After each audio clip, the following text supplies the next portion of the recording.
Comme tout un chacun, Brigitte Macron a fait sa rentrée après des vacances bien remplies. Le Parisien est revenu sur le mois d'août bien rempli de la première dame de France ainsi que les engagements qui l'attendent. Siesti ainsi que l'épouse du président réélu a pu se ressourcer en famille au fort de Brégançon, voire en toute intimité avec sa grande amie Carla Bruni Sarkozy et son mari et se préparer pour un mois de septembre qui ne manque pas de défis sur les sujets qui lui tiennent tant à cœur, ceux qui concernent les enfants. Tandis qu'Emmanuel Macron a fait au mieux pour s'assurer de ses missions présidentielles et pouvoir passer un peu de temps auprès de son épouse, Brigitte Macron a passé son été à Brégançon, composant avec les photographes. Les paparazzades, siesti compliquées, elle n'aime pas du tout, mais elle a intégré la contrainte. Ce qu'elle veut surtout, siesti protéger ses petits-enfants, indique un membre de son entourage au quotidien. Il faut dire que chaque cliché fait du bruit, comme une rare sortie en maillot sur un bateau immortalisé ou une balade en jet-ski de son mari.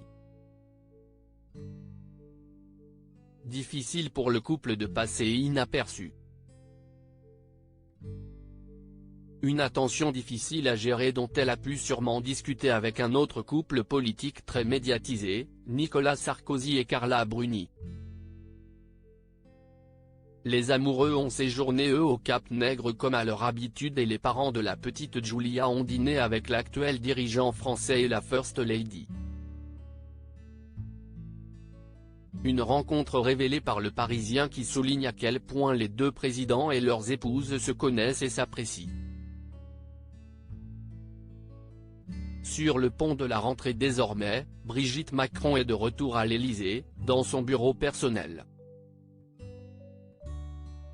Si elle n'a pas réagi aux allusions insistantes sur son rôle dans le retour au gouvernement de Marlène Schiappa dont elle n'a jamais caché la proximité, elle préfère s'attarder sur des dossiers urgents, la reprise de ses cours à l'Institut des vocations pour l'emploi, LIVE, qu'elle donne à Clichy-sous-Bois, Valence et Roubaix à destination des décrocheurs et la Fondation des Hôpitaux de France, avec l'inauguration de nouveaux espaces de repos pour les soignants dans les hôpitaux et les EHPAD.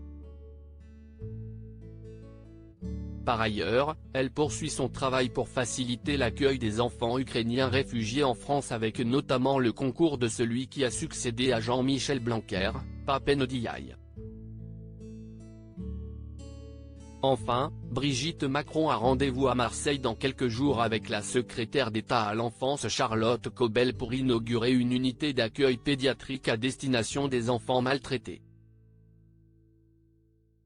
Enfin, elle accompagnera son époux à New York pour l'Assemblée générale de l'ONU, afin de discuter dans une école de jeunes filles de Harlem sur le harcèlement scolaire, lutte qui lui tient beaucoup à cœur.